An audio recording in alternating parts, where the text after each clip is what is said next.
Saturday, the 22nd of August 2026, saw the beginning of the World Humanoid Robot Games in Beijing, China, which is exactly like the Olympics but with humanoid-style robots competing against each other. The events include judo, soccer, boxing, but also non-sporting events such as laundry folding. Wow. In one of the running events, one of the robots beat the 100-metre record previously set by the very human Usain Bolt. The cartoon dog's named after him, I believe. The robot completed it in 9.39 seconds in the event, beating Bolt's previous record of 9.58 seconds. Why have I got this as the introduction? We'll get there. Is this the future for sports? Will we be seeing human cricketers replaced? I'm sure that I do not want to see robot googlies. Thank you very much. I also don't think that will happen because then it isn't really sport but rather scientists trying to compete for the better technology. That's not really podcast news, I know, but the technology is interesting for sure. Imagine if they placed an LLM inside one of those higher functioning humanoid robots, as they are called, giving them a certain level of sentience. I know, that seems like I'm reaching into my science fiction loving imagination, but it is no longer outside of the realms of possibility. Also, I now wish that I could write fiction because I want to write about a humanoid robot that makes a podcast. Anyway, on with this show that is actually about podcasting. I'm Martin Quibell, known to my friends as Marv, and as well as the longest intro for this series, this is Pods Like Us Chronicles. On Monday, the 17th of August, a great article in Forbes appeared that was written by Frank Racioppi, entitled How the Audiobook and Podcast Overlap Can Morph the Podcast Industry. In the article, Frank talks about how there is a listener overlap between standard talk show podcasts and audiobooks, which is helping with Noiser having released audio drama versions of classic literature by writers such as Dickens, Conan Doyle, and Jane Austen. It's well worth your time reading it, and there are some great takeaways. Cody McLaughlin posted a Substack article on Monday entitled Is Podcasting Becoming the Evolution of Television? The piece is an interview with Brad Pipkin of IAB's Tech Lab. In the talk, Brad looks at how video is potentially telling us why, in his opinion, video streaming and better measurement are forcing podcasting to rethink its technical foundation. It's a fascinating article that is worthy of a pot of tea and some cake of your choice, and Brad's opinions are definitely informed. Among the items in the episode of Pod News Daily from Monday, James Cridland had an exclusive that Spotify now had shows of their own that have what they are calling unskippable ads, but also are saying that other shows can be skippable basically due to clauses in the contracts. In the same episode, he mentioned that the New York Times have a piece speaking about Inception Point AI. However, it comes at a time when they have now rebranded themselves as Liquify AI, the company behind Liquid Studios. Later on Monday, there was a post on Substack from Sam Illingworth, the author of the great book Slow AI, where he mentioned that a post of his had gone viral with 40,534 views, 575 comments, and 364 restacks. That is amazing. Sam also mentioned in another post that after someone had put Moby Dick onto Substack, they were informed that this document they had put on was 44% AI created. A book written in around 1780 or so, 44% AI created. Sure. That software is not as good as they think, is it? On the 18th of August, there was mention by James Cridland on Pod News Daily of how YouTube have now decided to change what a view means on their service, a week after they changed how people get paid for advertising.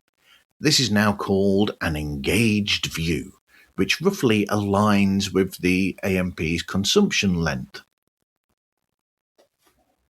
James also told us that Dan Murphy, one of the founders of XM Radio, now Sirius XM, has written a new book entitled The Pay for Water, that is about a country that once had free radio who decide to start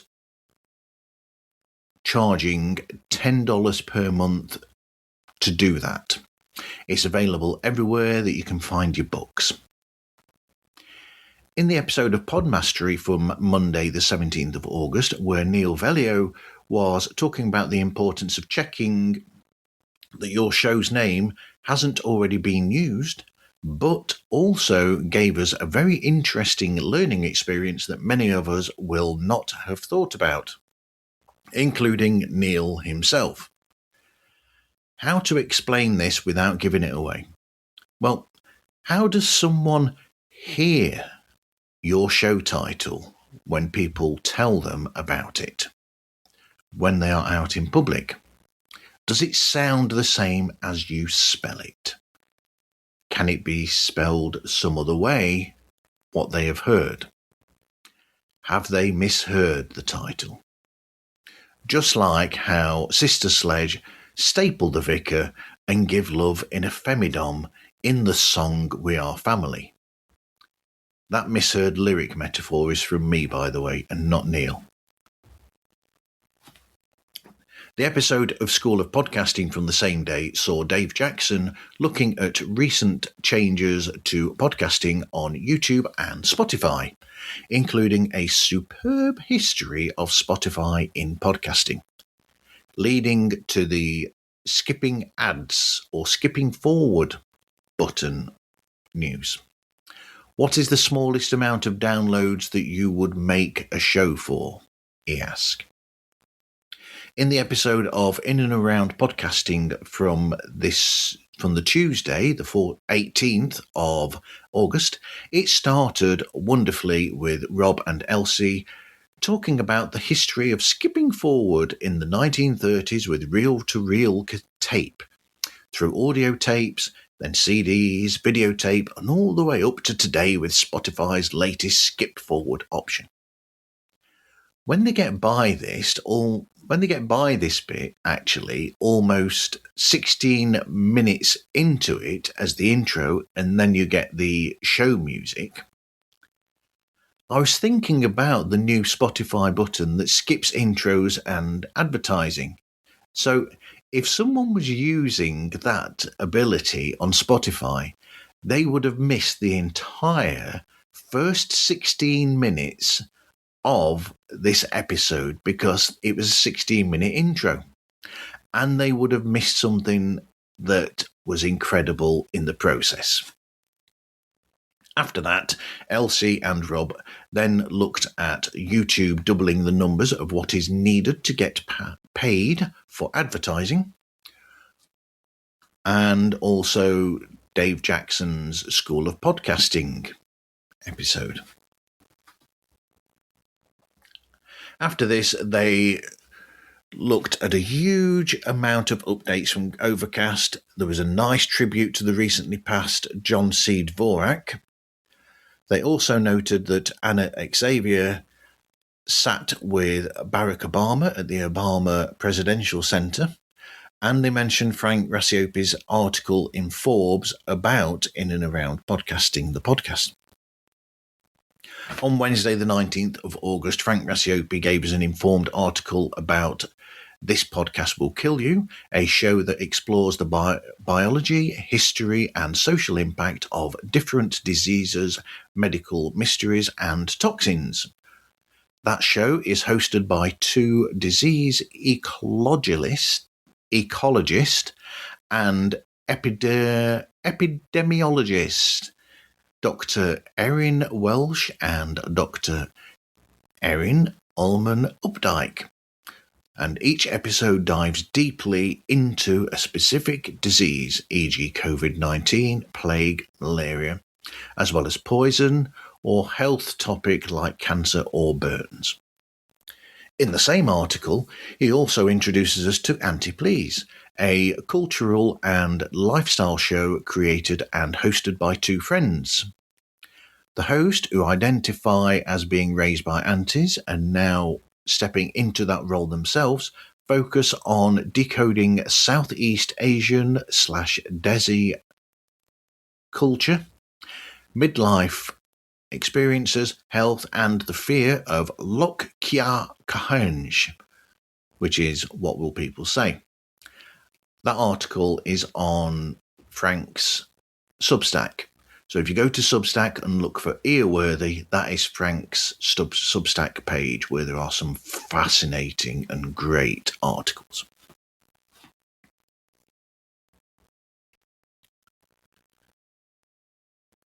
On Wednesday, we saw John McDermott release his must-read Random Thoughts newsletter. The newsletter started with how he believes that Dave Jackson's podcast, The School of Podcasting, released the best podcast episode of the year. He also mentioned that he is having trouble embedding Apple Podcast links into Substack posts. I personally use Podfollow links if I can. John also mentioned YouTube now changing how many views / consumptions are needed to get any revenue, doubling it from 4,000 to 8,000, as well as what accounts for those consumptions. John is also continuing to experiment with short-form video production. I expect humanoid-looking people a la Max Headroom. Actually, I'll take that back, because to me, Max Headroom in the 80s was more compelling viewing than watching people sitting at a computer talking to each other about something or other, with nothing else on the screen. At least the video version of Comic Book Nation has footage of what they're talking about, although I do miss them being sat at a news desk with each other. Well, other than Connor Casey, who is no longer at Comic Book Nation or comicbook.com, where he invariably used to be in a different room to the building to the rest of them because there were no extra seats for Connor, usually. Connor's also the one who gave the superb line, Christ on a Crouton Cracker, in December of 2023. I blogged about that back in the day. Anyway, back to John's newsletter. He mentions that he's going to use the feed he uses already because, as Dave explained, YouTube pays $2.25 per 2,000 downloads, but you need to hit 8,000 downloads before you get paid anything at all, and that isn't worth chasing. He also mentioned that the vertical video he made for one platform won't work for other platforms, etc. It's a pain in the neck. Also on Substack on Wednesday, Dr. Sam Illingworth was looking at the very real gaslighting by LLMs, with some very unusual responses to questions such as when Sam asked where it got his date of birth from, and the LLM's actual response was, I made a mistake in my previous answer and hallucinated that specific date of birth. What? What? You're an AI. What? Hallucination? What? Sam then continued with 3 other examples before giving ways to get around these issues. In the episode of Into the Podverse from Thursday the 19th of August, Tony started once again by looking at how podcast discovery has changed with LLM searches being a big thing. You can ask Claude AI, ChatGPT, Gemini, Siri, Alexa, and others about shows that have specific content. It's a good job I remembered to turn the Alexa device off in this room, isn't it? Those AI assistants then search for shows that fit those parameters that you've asked for, almost like a Google search on steroids.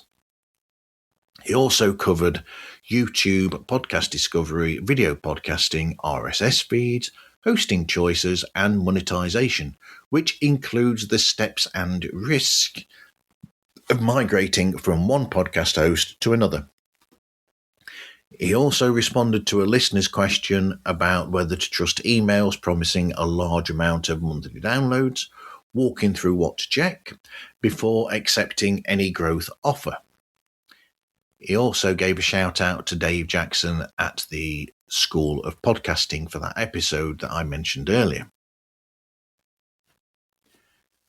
In the episode of Pod News Daily from Thursday the 19th of August, James started with a great tool to counter advertising issues that comes from Flightpath, entitled Automation Playbook.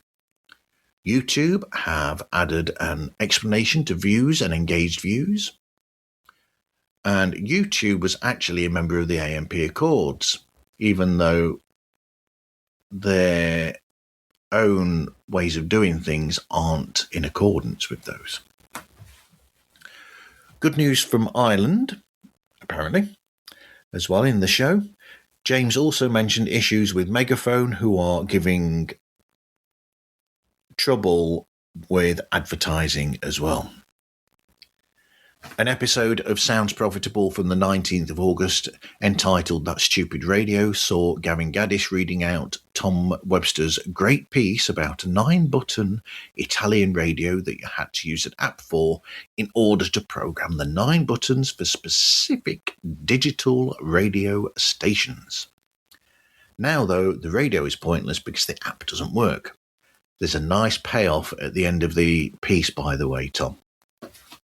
On Friday's episode of Pod News Daily, James Cridland was a positive potato, as I called him, by giving us all good news only. Well, except for one that's veiled as good news. If you listen, you'll see what I mean. On Friday, Stephanie Fuccio published 2 items on Substack that told us how she was getting inspiration from the book On Writing, written by Stephen King, in her experiments in podcast show notes and titling. One of those was a post and the other a full-on article with descriptions, and it is fascinating.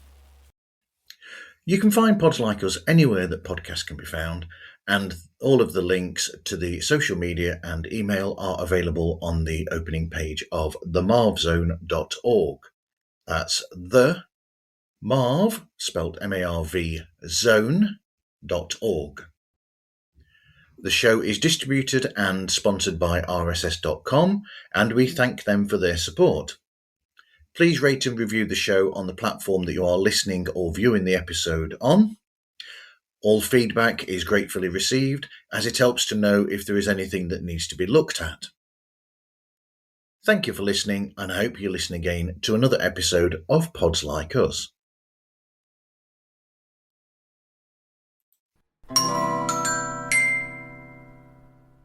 Admit it. Sometime in the last decade, you've proclaimed, "I'm leaving the U.S." Well, I did just that. In 2024, I left and went back to Peru, my home country. I was fleeing heartbreak, a health crisis, and the hole left in my wallet after said health crisis. I promised myself it would be temporary. But I just celebrated my 2nd-year anniversary in Lima, and if I don't actually sit down and think about whether I should go back to this American life, I might stay here forever. Accidentally. Unpopular opinion. I miss the US. I miss my friends. I miss living on my own.